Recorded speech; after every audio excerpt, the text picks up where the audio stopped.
নমস্কার। কবি রুদ্র গোস্বামীর লেখা কবিতা একুশ একটি আগুন রঙের পাখি। একুশ কি মা?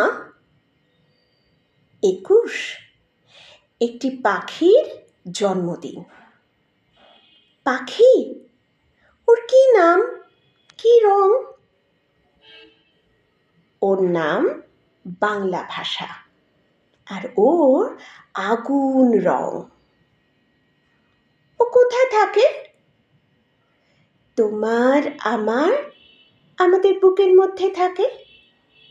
আমার বুকেও আছে, আছে তো। ইস, ও কষ্ট হয় না? উঠতে ইচ্ছে হয় না? ওরে তো।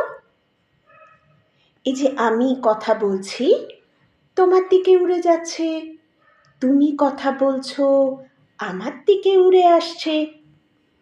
কই, দেখতে পাচ্ছি না তো। এই যে তুমি নিঃশ্বাস নিচ্ছ, নিঃশ্বাসকে কি তুমি দেখতে পাচ্ছ? পাচ্ছি না তো। ও কি তবে নিঃশ্বাসের মতো মা? এইবারে ঠিক ধরেছ। ও বুকের মধ্যে কোথায় থাকে? আমার বুকে কান পাতো, কিছু শুনতে পাচ্ছ? পাচ্ছি তো। Tick tick tick. এই শব্দটাই ওই পাখিটার বাসা। এই শব্দটাই ওই পাখিটার বাসা। নমস্কার।